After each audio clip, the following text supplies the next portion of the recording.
Hello and welcome back. This is part 2 of the week 4 lecture. So let's pick up where we left off in part 1. We were sort of making our way rather slowly through the colonial period of literary production in what would later become the U.S. So we were focusing mostly on the Puritans and specifically Anne Bradstreet, our first American homegrown author.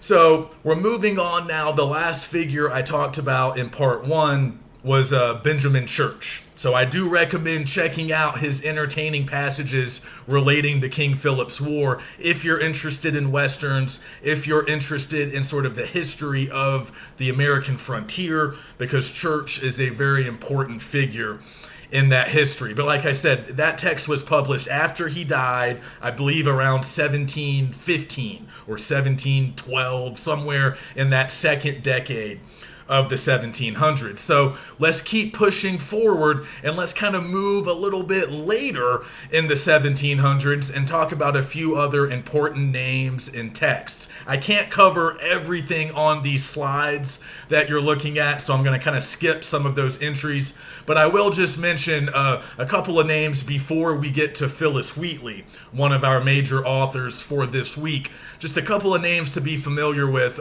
William Byrd in his History of the Dividing Line betwixt Virginia and North Carolina. We're not going to read any of that, but that's just another example of how heterogeneous a lot of texts were during this time. A lot of the texts being produced during the colonial period, they were kind of all over the place. As you've noticed, hopefully, as you're looking through these slides, a lot of these texts that I'm listing, they don't really fit our traditional definitions of literature. I mean, some of these texts are works of literature. Some of them are poetry. We have some prose narratives like Rowlandson's captivity narrative. So we do have some works that could be considered at least literary, if not necessarily literature. But we also have autobiographies, we have theological works, especially from the Puritan era, some works of history, other things that would be classified nowadays, and even then, really, as nonfiction. Although the boundaries between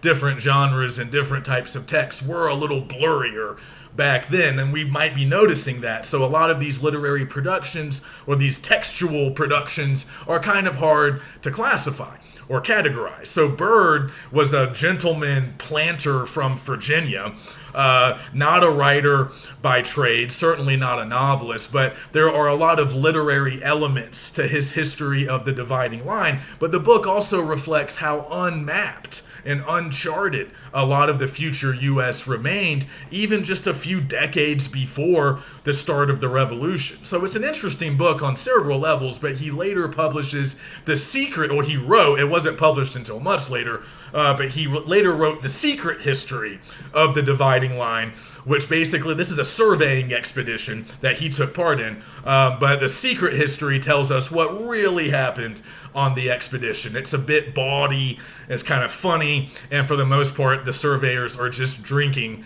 and getting into a lot of mischief. That's the secret history. And there's also some, sort of, like I said, bawdiness and kind of bathroom humor. So it's kind of fun, and modern scholars have kind of rediscovered it and done some work with it. But again, Byrd wasn't really a professional writer, but that's just the kind of weird stuff that was getting written during the colonial period. And then we also see Samson Occam. I think I mentioned him at the beginning of last week's lecture. He is the first Native American to ever be published in the future U.S. in English.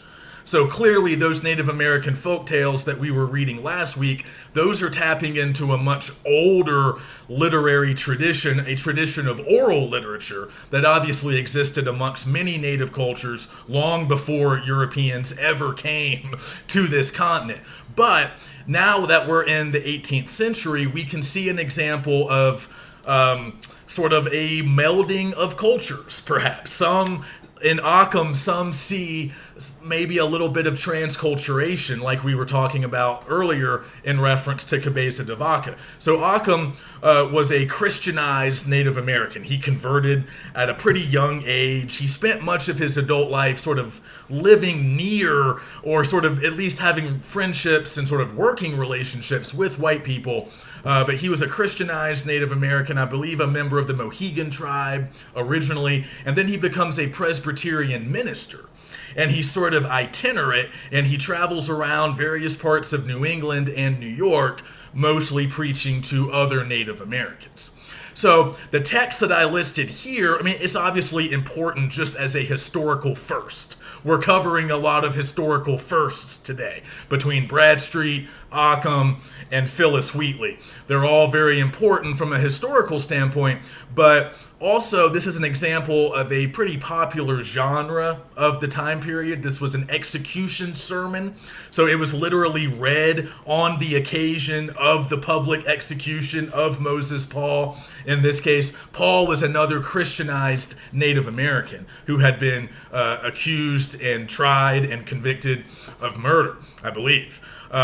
So as you guys probably know, back then public executions were they were public events. I mean, they were very much public. They were often done in the town square. People would come to watch, and oftentimes a minister would deliver a sermon right before the execution took place. And increasingly, those sermons came to be published, and they became sort of part of these early kind of crime-related texts. Some people, would lump these in with other sort of early forms of crime fiction, even though they weren't fiction, but they were part of this larger network of sort of criminal-themed literature.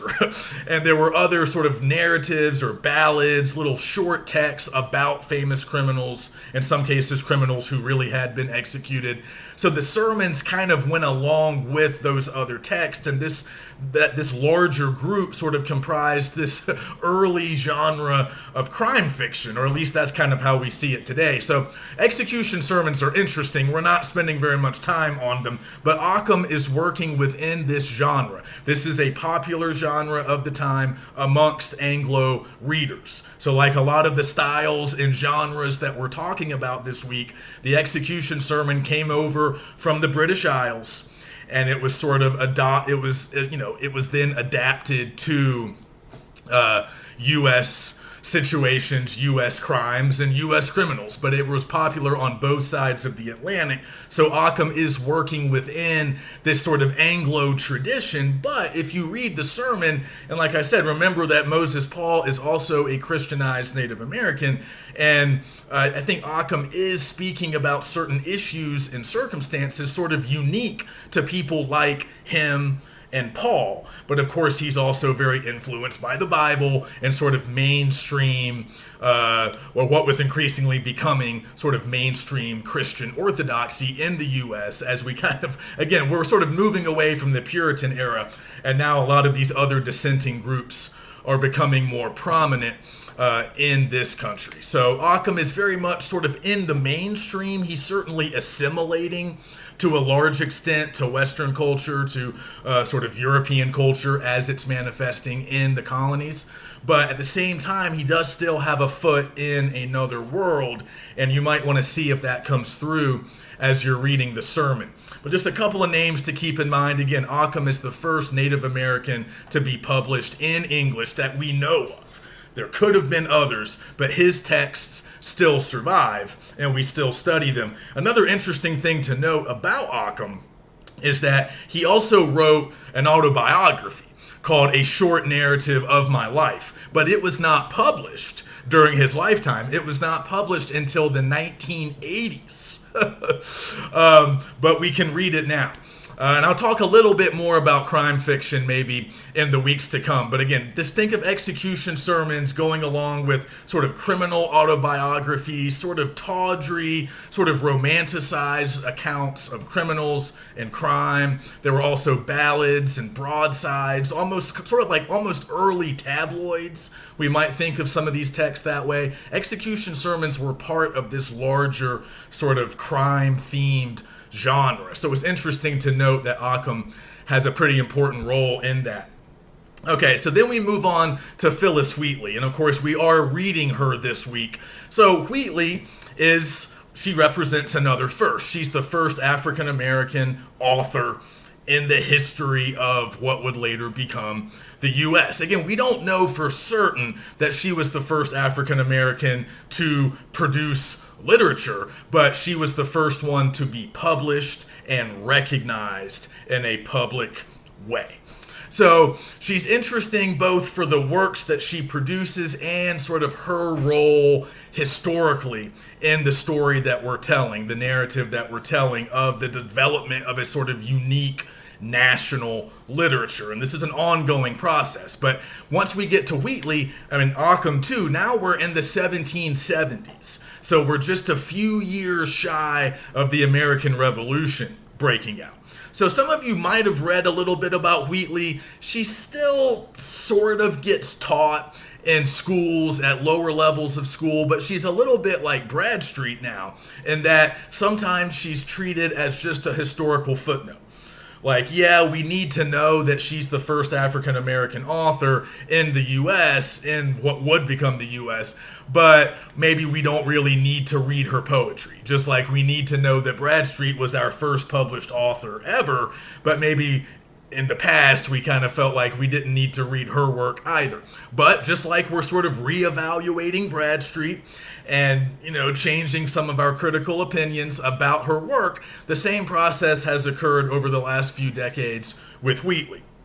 So one interesting thing to note about her, and I'm just sort of drawing from some work done on her by a pretty famous American scholar. I think he's a historian by trade, but he writes a lot about literature, particularly African American literature. Henry Louis Gates. He's one of the few academics who's kind of famous. I don't know if you guys have ever heard of him. He's kind of famous. He met Obama. He's been on TV a lot. Like, he's sort of a public intellectual. But he did some interesting work with Wheatley.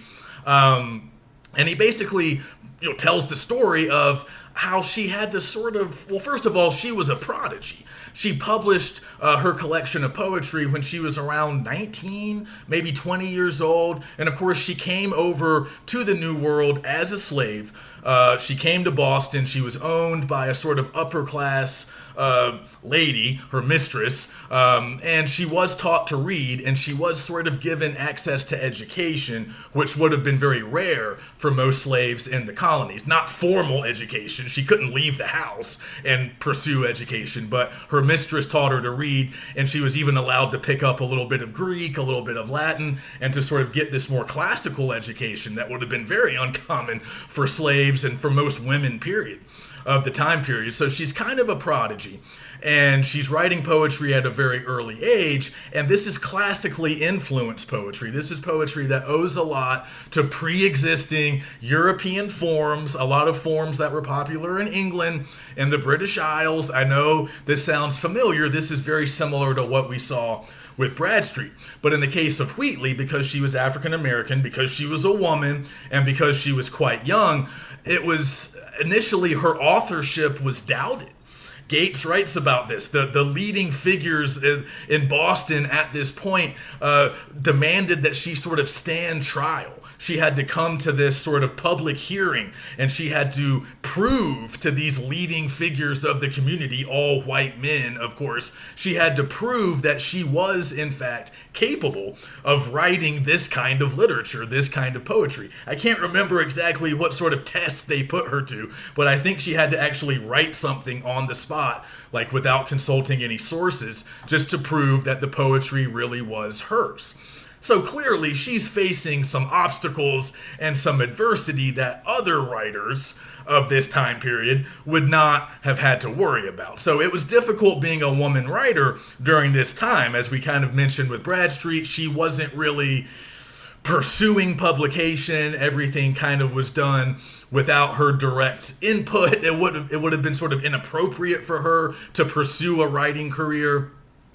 within the confines of Puritan culture. But imagine how difficult it would have been to be an African American woman, an enslaved African American woman, trying to produce literature. So Wheatley did not have a long life. She did not have a long career. So we mostly just go off of that one collection that was published early in her life, I believe in 1772.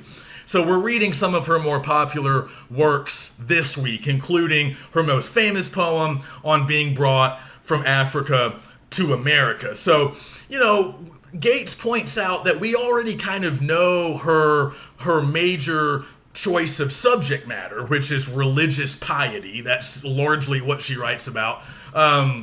And we also are familiar with sort of her poetic style, or you'll get familiar with it this week as you're reading the poems that I've selected from her. I think we have 3 from her. But you'll notice that her style is similar throughout. She mostly uses heroic couplets. That just means rhyming pairs of lines written in iambic pentameter. So this was a popular form in Europe, in England. It had been around for a long time. It often shows up in ancient epics, and it was used by well-known English writers of the 18th century like Alexander Pope and John Dryden. Dryden might be the 1600s. I don't know. I'm not a British lit scholar, but she's obviously influenced by the likes of Dryden, Pope, a lot of older English poets, and she's working within established forms and conventions that, again, much like with Bradstreet, they were sort of imported from England. They were imported from Europe, and now she's, using them in slightly different contexts because obviously she's in the colonies and life is different here.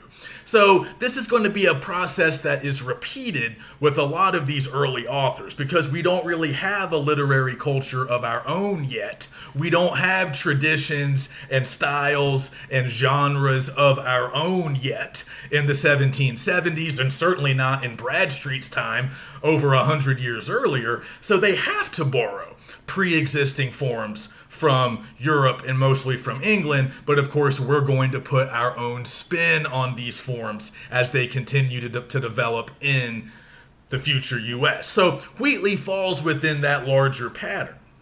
But she also has this unique sort of personal history that sets her aside from these other writers. But again, her imitation of all of these sort of 16th and 17th century English poets often through much of the 20th century led American lit scholars to kind of dismiss her, much like they kind of dismissed Bradstreet. They were like, yeah, but she's derivative, she's pretty skillful from like a technical standpoint, but she's not original. She's recycling all these older forms, and all of her poems are kind of about religion. They're all about sort of devotion and being devout, and people kind of got bored with it. But Gates makes the point that she's important on sort of a larger level. I mean, yeah, her forms are very similar to what we could have seen from earlier works, but again, that's on its own level, considering her circumstances, her life, that's pretty impressive that she was such a skilled mimic, that she was able to imitate those forms. Somebody like her, with her social position, she would have never been intended, she was not intended for that. That was not what society had in mind for her, so she's quite a unique talent to be able to achieve it anyway. But Gates makes the point that her real contribution, it's not so much her style or her subject matter, it's more about this larger message that she conveys, and it's a message that becomes really a big part of American mythology, sort of the story that we tell about ourselves, about our country, and it's this notion that culture, as we understand it, the culture that's sort of shared by a society, by a nation. And culture is largely influenced by art and a little bit by religion, frankly. I mean, Judeo-Christian ethics and beliefs are a part of most Western cultures, but also art, writing, painting, other forms of art. So if we take all that if we combine all of that together, we have what we call culture. It's kind of a hard thing to define, but we sort of know what we mean when we say it or hear it. But Wheatley is sort of introducing us to this idea that culture in this place, in the future US, culture belongs to everyone. And that's sort of the appeal that she's making in some of her texts. This idea that, and I think in multiple texts, she was also dinged pretty badly for not really talking specifically about race relations, as if she really had the luxury of being able to do that freely. But she does, I think, maybe indirectly, and certainly in a gentle, very pious way, sort of point to prejudice and inequality, and she kind of lightly criticizes it, and she also comments on other social developments. A lot of people, I think, miss that in previous evaluations of her, but she's sort of making this larger plea that, culture belongs to everyone. Culture, it's sort of the birthright of anybody who's here. Regardless of race, regardless of origin, or any other circumstances. And that's kind of central to our story, the way we like to tell our narrative, our history. This idea that anybody can come here and sort of have a chance. But this is specifically thinking about cultural production, and I also think we still kind of believe that now. And again, this is different than how earlier cultures would have viewed art. And this is different than the more hierarchical, aristocratic European traditions would have viewed art. Back in the old world, art was largely for the privileged. It was largely for the educated. It was largely for the upper classes, not the common people.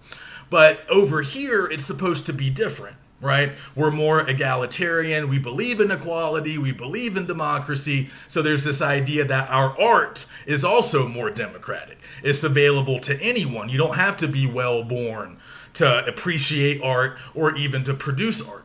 So Wheatley, both with her life and her work, sort of presents this idea, this appeal, like, hey, somebody like me, I can be a part of cultural production here. I can make it. I can enjoy it. I'm qualified, as I've proven, even though you tried to stop me. So culture belongs to everyone. And I think that's an important idea to this day. And she helps to sort of popularize it. She helps to articulate it. And it's still very much with us today.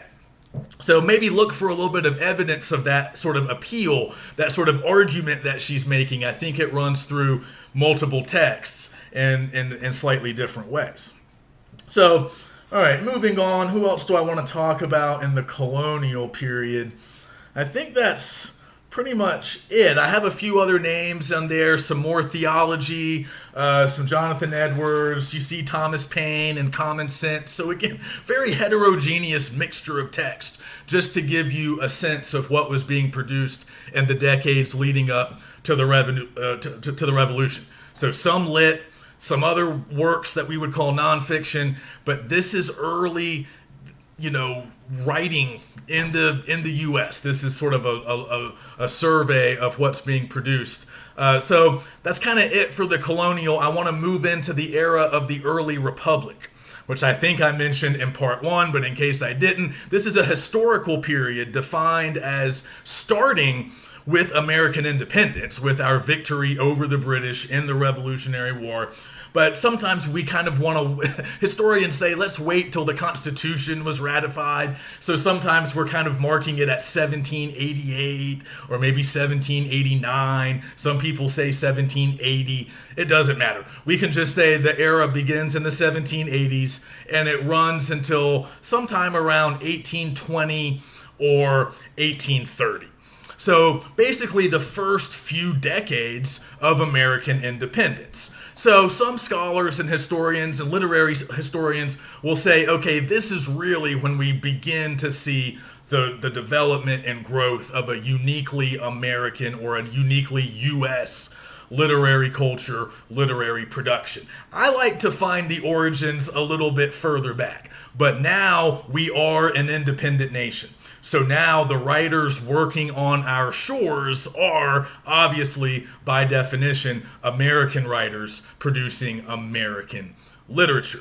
So I want to start with Crevecoeur here, even though, again, I'm not sure it's technically literature the way we define literature, but it's a very important text. Letters from an American Farmer. This is this is a text that helps to it helps us locate a lot of our sort of founding ideals, a lot of our founding myths. I mean, we can go back to John Winthrop and that City on a Hill sermon, and we can find a little bit of American exceptionalism already at work in that early text. But as we move into the 18th century, again, with Wheatley, with Crevecoeur, with some of these other authors, we're going to see really foundational ideas, concepts that continue to be really important for us today. And these are some of the first authors to kind of get them down in writing.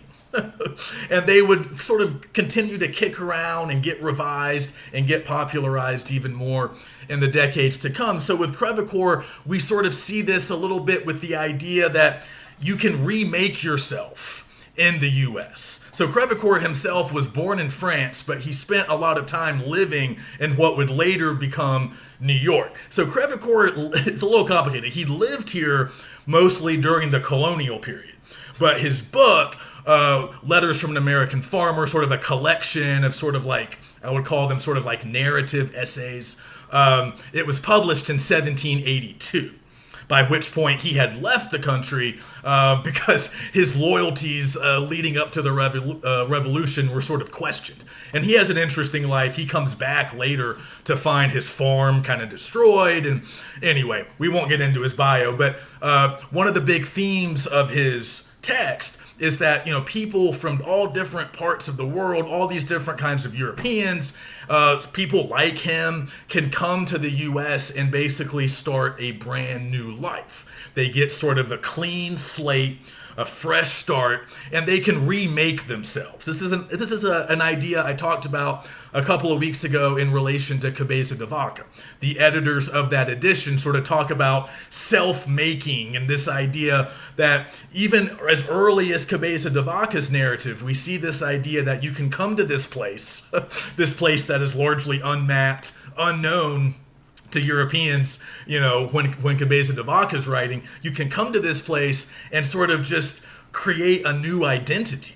You can take your old identity, your old European identity, and kind of combine it with new stuff, the new cultures that you encounter, the new things that you discover. And some of you, I could tell, didn't really buy that, and I sort of agree that it's a little bit of a tough sell with Cabeza de Vaca, because a lot of his discovering and a lot of the transculturation that he enters into seems to almost be by accident, or it seems like it's almost forced upon him, like he needs to do some of these things to survive, or, you know, to have a place to sleep at night. So, you know, we can debate just how aware he was of this notion of self-making and remaking yourself. But Crevecoeur, writing, you know, over 200 years later, Crevecoeur is very aware of it. And Crevecoeur directly talks about it. So for a long time, his letters were viewed as really pro-America, like, you know, almost like promotional material. Hey, move here. It's great. You can do whatever you want. You can be whoever you want. Doesn't matter who you were back in France, in Germany, in England, in Ireland. Here, you can start fresh. So that's you know, kind of the primary takeaway. But if you read some of those letters, you'll see that he's also very frankly addressing racism, the violence along the frontier, and how that violence is often coming from the white settlers more so than the Native Americans. So he deals very frankly with both the good and the bad elements of the colonies in the decades leading up to the Revolution, and then his book is published right after the war. So that's a very important text that, again, I'm posting it as sort of an optional reading, but I know most of us won't have time to get to it. But it's important, and you should at least be aware of it. And then that brings us to Philip Freneau, who we are reading this week. I like Freneau. He's kind of a goofy guy in some ways. He has an interesting life, like a lot of these early writers. He fought in the Revolution. He was captured by the British. He nearly died. He wasn't a super successful writer during his lifetime. Like a lot of writers from the 17 and 1800s, he's taken on greater importance after his death. But the thing we need to remember about Freneau and why he's important for us is that he's one of these early writers who's really interested in working out this sort of bigger conception of American history. this sort of original conception of American history, American mythology. And in order to do that, he really delves into Native American history and Native American culture. Not that he was any kind of an expert, but he was at least interested. So in the three poems that we're looking at, particularly with the Indian burying ground, you should really notice what he's doing in that poem. He's explicitly framing Native Americans as this sort of ancient race with a culture and a history all their own. And to us, to modern readers, we hear that and we say, well, yeah, of course. But remember, we're going back in time. In Freneau's time, most people would not have thought that way. And this was a common sort of criticism lodged against early American texts. European critics, European writers would have said, and often did say, well, there is no literature in America. There is no literary production in America because the country is simply too new. They don't have traditions and conventions of their own. And there was some truth to that. But the idea was you're just too new. And not only the Anglo settlement, but just everything about the continent is new. It doesn't have an ancient history. You don't have epics like the Greeks or the Romans or the Persians, right? There was this idea that there was no history over here. There was no history on this continent. Again, this idea that many Europeans had of it sort of being this blank slate, this untamed wilderness that was largely untouched by man. Of course, that wasn't accurate.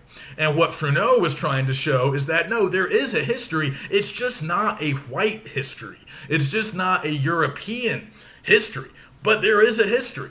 And he, again, didn't really know a ton about it. I mean, he was no scholar of Native American culture or history, but in his own way, he's gesturing at the history, the culture, and he's sort of using it as a foundation for a unique sort of American identity, a unique American mythology. So if you notice in the Indian burying ground, at one point, he's trying to establish links. He's trying to establish a sense of oldness in this continent. So at one point, he directly compares a, quote, restless Indian queen with the Queen of Sheba, who's a figure from the Bible. So this is a very deliberate move. He's staking a claim here. He's staking a claim to America possessing an ancient history of its own and a vibrant mythology of its own.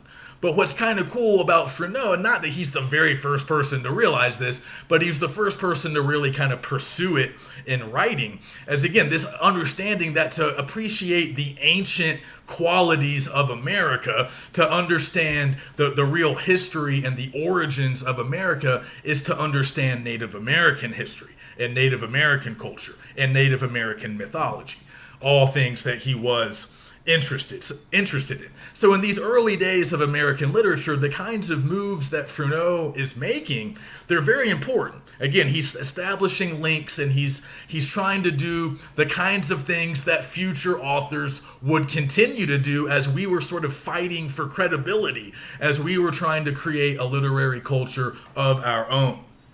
And if you look at The House of Night, which is my favorite of the group, it's a Gothic poem, very different in terms of subject matter. So again, this is another example of what we've been talking about. The Gothic genre, and we're going to talk about it more in the weeks to come because we're going to be reading some more Gothic stuff. The Gothic genre was very popular in England and other parts of Europe. You guys know the story by now. And then it gets imported over here and it gets adapted to U.S. subject matter, U.S. geography. Again, we don't have the castles and the sort of medieval stuff that you find in Europe. So over here, the Gothic needs to function a little bit more in conjunction with mountains and forests and the ocean and sort of the natural world and the landforms and the characteristics that are unique to this continent, this place. And again, this is an ongoing project. Writers throughout the 19th century would be doing stuff like this.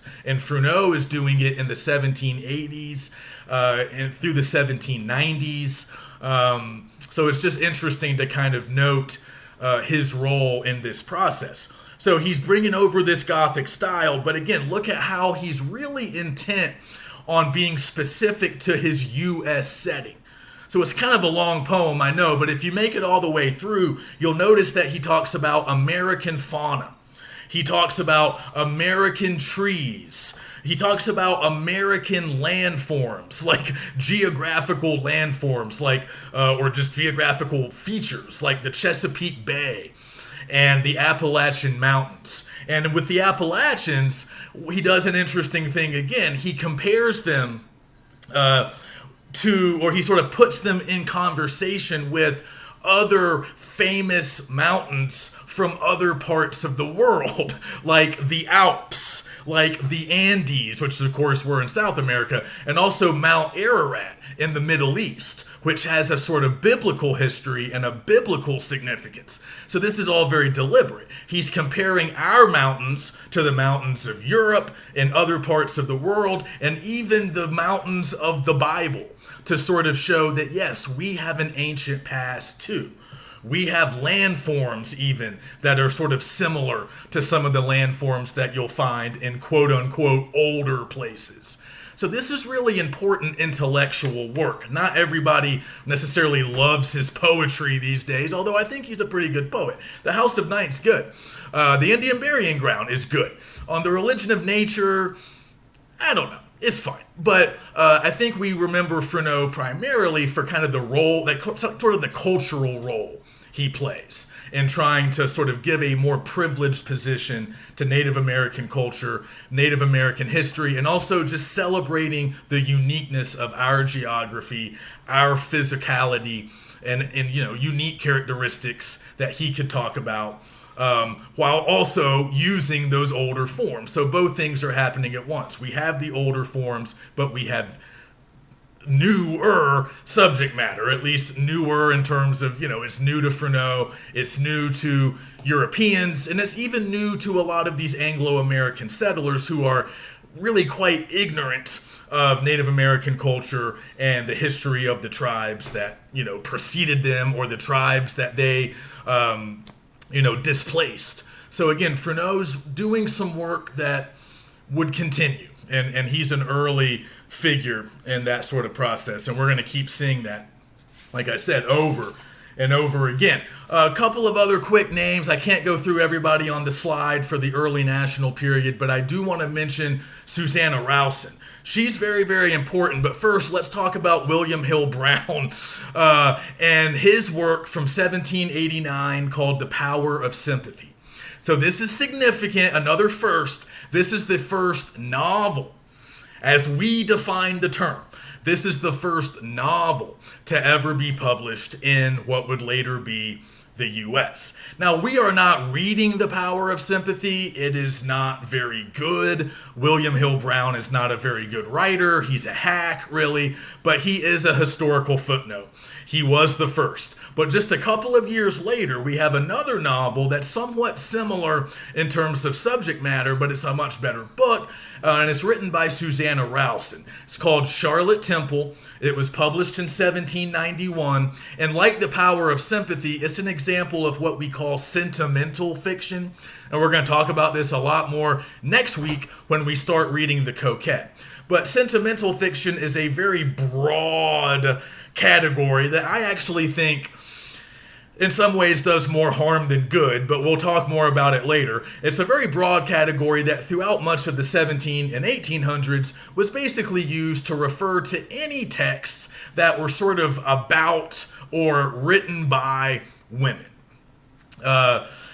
So that's why it's kind of a difficult generic category to still use, but a lot of sentimental novels were sort of centered around seduction plots. They often involved young women sort of encountering various obstacles on their way to happiness. And one of the big obstacles they often encountered would be sort of womanizing men, often referred to as rakes back in those times, who were trying to seduce and ruin the young women. So this was a popular genre as you guessed it, in England. In fact, some of the first novels ever written in England are considered sentimental novels or seduction plots. Seduction tales are kind of a subgenre within the larger heading of sentimental fiction. Again, it's hard to define sentimental fiction. In some cases, men wrote them. They weren't always written by women authors, but most of the protagonists, not always, but often were women. They often centered around women characters. And the way we sort of understand the genre now is that, okay, it deals often with domesticity.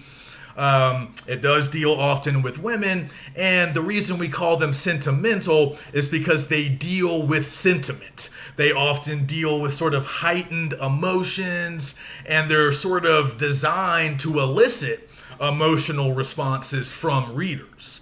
So some people, kind of an ungenerous way to see these texts is to kind of label them as forerunners of like modern melodramas or soap operas. I think that's a little bit, I think that's kind of selling them short. I think they were more than that.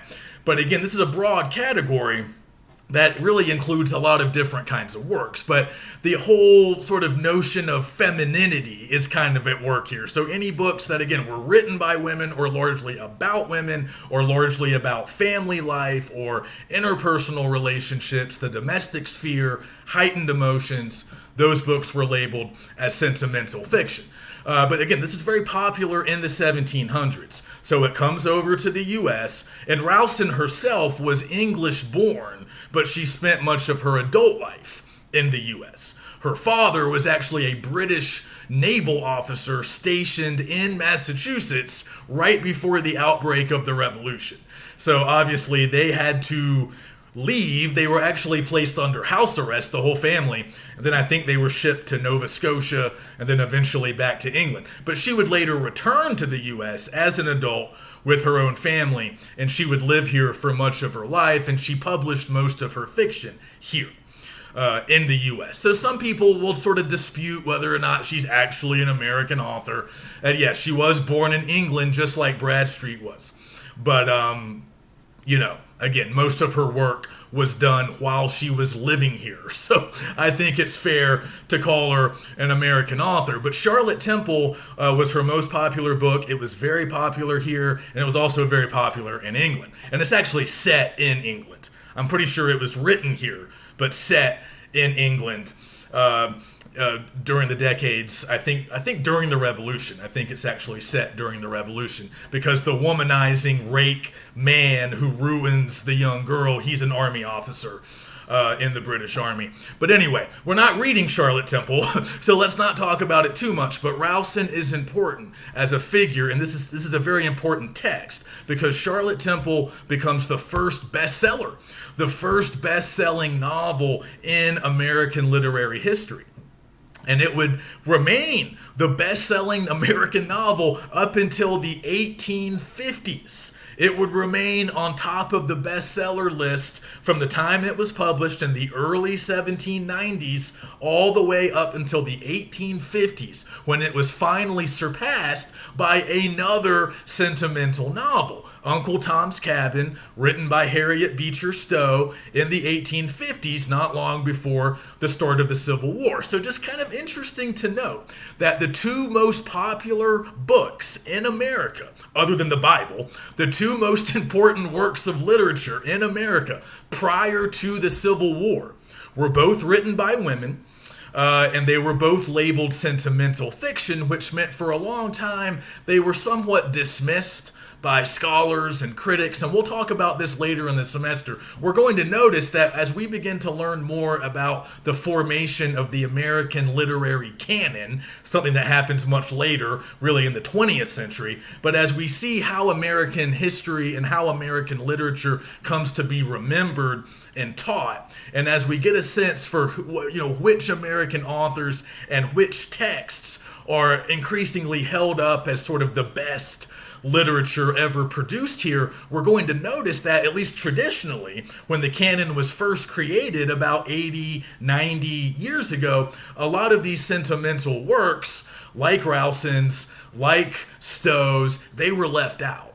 a lot of the sentimental fiction that was immensely popular during its time was sort of left out when we were ranking the best. And as you can probably imagine, and as we will see for ourselves, the best, as they were defined in the middle of the 20th century, were all men, were all white, and we're going to read some of them. But the point is, we kind of forgot for a long time. We forgot about Rowson.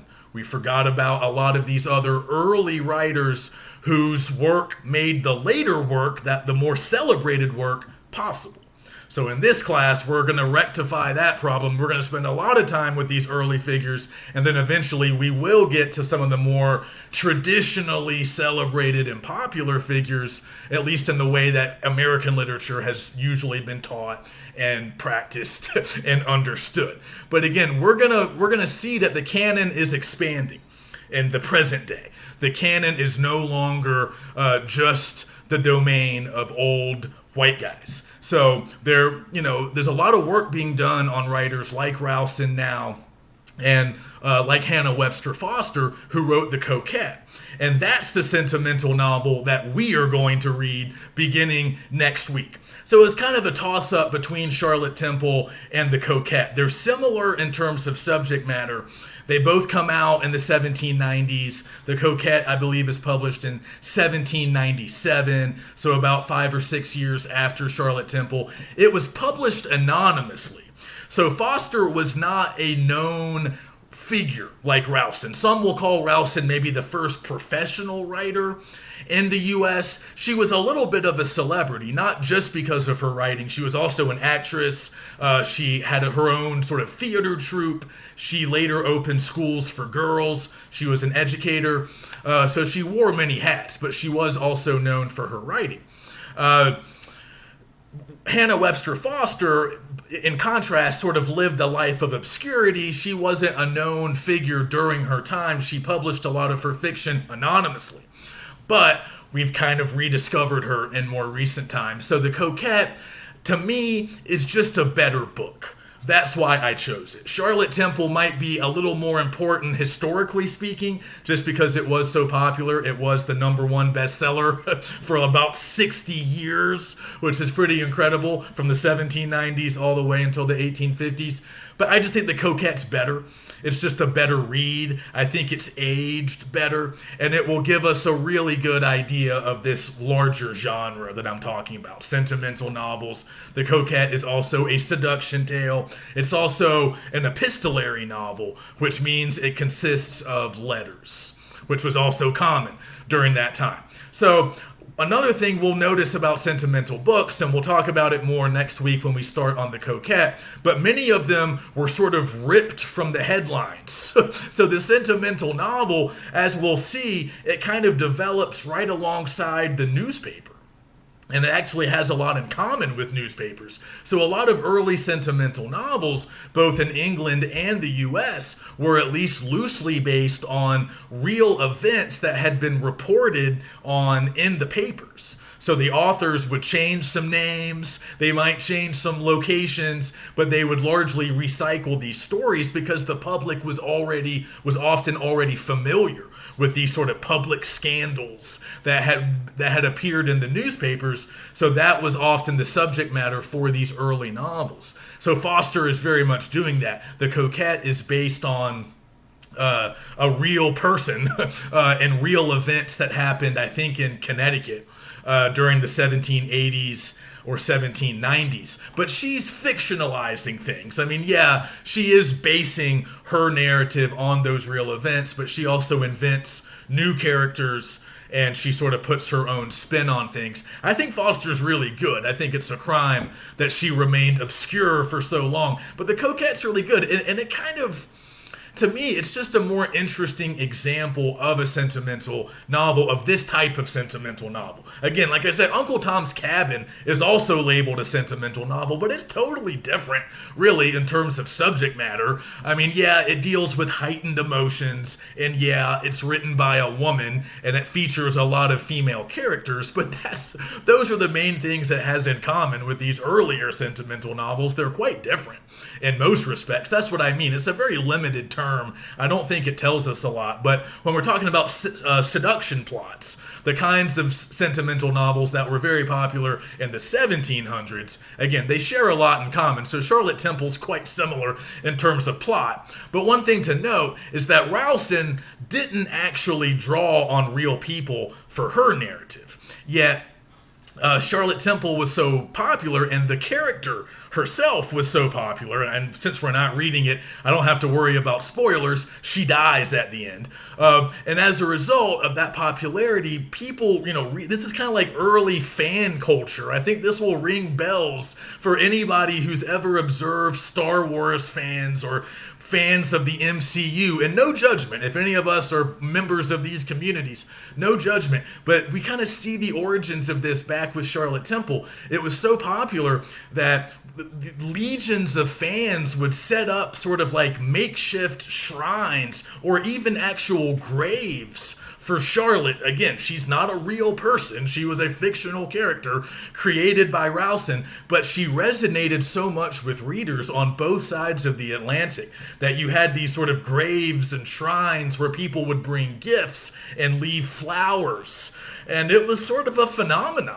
And we still see that kind of behavior amongst fans today, so we can kind of understand that. But anyway, I kind of got sidetracked. So that's Rowson and the popularity of Charlotte Temple. But yeah, that's right. She isn't ripping from the headlines. Foster is. So she's a little more conventional in that respect. But The Coquette is a far more interesting look at what life was like for young women in the 1790s in the U.S. And our protagonist, even though she makes maybe some questionable decisions, and like all sentimental novels were supposed to do, The Coquette was designed to deliver moral instruction to young girls. I mean, they were also supposed to be entertaining, but part of their function was to sort of show girls how they were supposed to behave and how to resist the charms of immoral men. So it was doing all of that, sure. But the protagonist is a lot more complex in The Coquette. She's a lot more complex, a lot more interesting. She's also very educated, very smart, very self-aware. And then versus Charlotte, who's a child. I mean, literally, she's a teenager and she's kind of vapid. I just think The Coquette gives us a much more interesting character and a much more interesting take on the genre. Even though the subject matter is very similar to Charlotte Temple, I think the ultimate message or theme might be a little bit different. And I think Foster's a little bit more interested in the oppression that women face, although Rowson also acknowledges it. But Foster is really examining how restricted women's social position was at that time. Even middle-class white women who weren't necessarily who weren't like overtly mistreated, but their roles in society were so circumscribed. They had so few options, and we really see that play out in The Coquette. So we're going to start reading that next week, another important early novel from the 1790s, from this early national period. And then after we read The Coquette, we're moving into Edgar Huntley, or Memoirs of a Sleepwalker, written by Charles Broughton Brown at the very end of the 1790s. So I won't say much about that now, but just keep in mind it's a Gothic novel. So Brown is a little bit like Fresneau. He's borrowing these Gothic conventions and he's bringing them over to U.S. settings. And the results are pretty interesting. So we're going to read The Coquette, and then we're going to read Edgar Huntley. So we'll have plenty of time to talk more about Foster and Brown. But I want to backtrack just a little bit, and I want to finish today with Hugh Henry Brackenridge, who actually appears, I think, before Foster and Brown in my slides. But Brackenridge is the author of Modern Chivalry, the final text that we're looking at this week, and we're not reading the entire thing. It's a very long novel. I have the complete edition here. I've never actually had a class read the whole thing. I can't bring myself to make anybody read the entire thing. But It's another pretty important, interesting work from the 1790s. It was actually written over a very long period of time. As I mentioned in the module, Brackenridge published the first 2 volumes of the book in 1792. And then he published some additional volumes later in the 1790s, and he was still publishing later volumes as late as 1815, right around the point when he died. So obviously, we're not going to read all of that. I just asked you guys to read book 1 of volume 1. We're not even reading all of volume 1. I mean, you can if you want to. As I mentioned in the module, I'm linking you to a page where you can read all of volume 1. But all I'm asking you or telling you to read is book 1, which consists of 5 chapters, and it's roughly, plus a little author's introduction, and it's roughly 45 pages total. So I figure since we're reading all this poetry, let's go easy on modern chivalry. But I really like this text. I think it's fun. I wish we could spend a little bit more time on Brackenridge. But this is a work of satire. And some of you might be familiar with satire. Once again, it was popular in Europe. It was popular in England. So he's very much influenced by earlier writers, Jonathan Swift, Lawrence Sterne, Samuel Butler, all of these guys that we don't need to worry about. But he's working within established traditions. He's using well-known genres, well-known forms. But once again, the subject matter is uniquely American.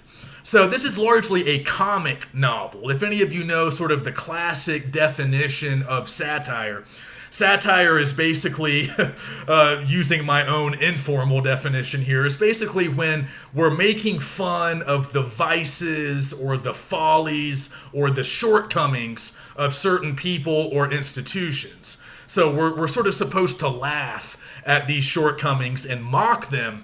But traditional satire is also supposed to have this kind of social reform function. So the idea of all the ridicule, the idea of mocking all of these shortcomings is that eventually we will make improvements.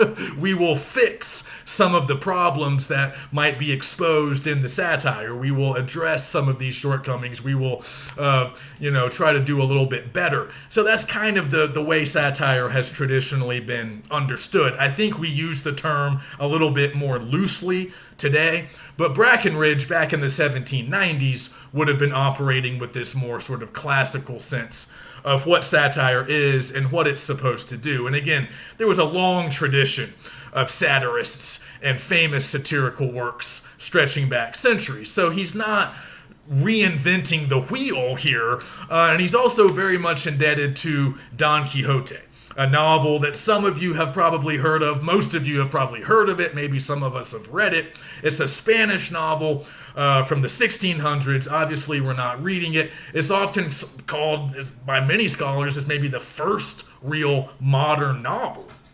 Obviously, it was written in Spanish, not English. It kind of predates the English novel writing tradition, which wouldn't really take off for another 100 years or so. But anyway, we'll talk a little bit more about the origins of the novel next week when we talk about the Coquette. But if any of you know anything about Don Quixote, and it's kind of like Moby Dick, you don't even have to really read that novel to know a little bit about its plot and sort of what it's all about. Plus, there's been a bunch of movie adaptations, there's been graphic novel adaptations, so maybe you've been exposed to the text in one of these other formats. But basically, just a very brief summary so you can see the similarities to what we're reading in modern chivalry.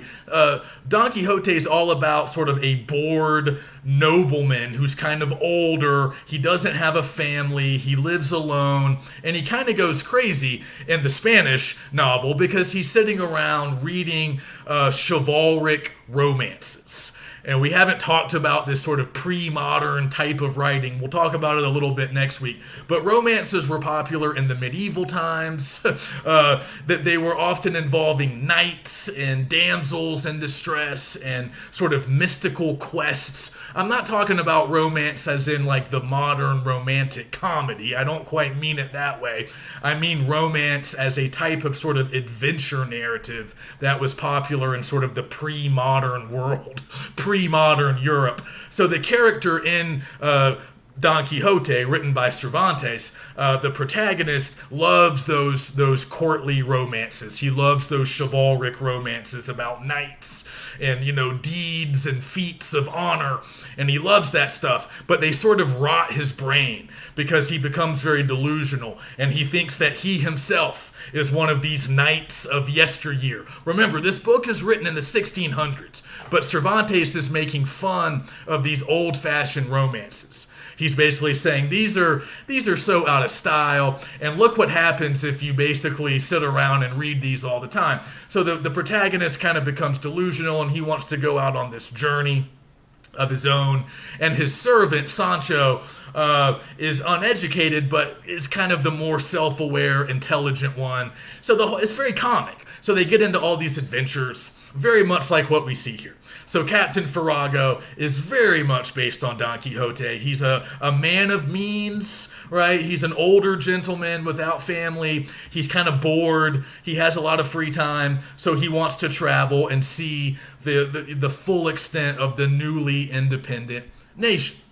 And his servant, Teague, is this illiterate Irishman, an immigrant, who's often the butt of the jokes, but in some cases he's a little bit more sharp and capable than Farrago. So we're not reading much, but you might notice that there are multiple targets of Brackenridge's satire.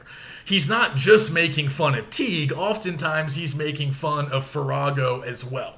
They're both kind of absurd in their own ways. So this is all very comic, it's supposed to be fun, but even in terms of structure and very much in terms of characters, Brackenridge is deeply indebted to Don Quixote, which was written, obviously earlier, but he's working within these pre-existing forms and genres, but he's very interested, and a lot of his comic episodes revolve around institutions or activities that were sort of being thought of by the end of the 1700s as uniquely American. So, horse racing. It's not that we invented it, but it was very popular in the early national period, and it was sort of thought to, in some ways, represent certain qualities or traits of the young nation. So we see him sort of exploring a lot of institutions like that. Horse racing, political campaigning, election rallies, philosophical societies. I don't think we're reading far enough to get to the philosophical societies, but we definitely see a horse race, an election rally. We see the church, maybe. We see a doctor. We see certain occupations and institutions that were sort of coming to represent the young nation, or they were just becoming prominent or common in the young nation, and he's interested in exploring these different institutions, these different sort of activities that were becoming popular or had long been popular here during the colonial period, and now that we were an independent nation, these were things that we could sort of call our own. So he wants to explore this. He's very interested in democracy as a sort of experiment.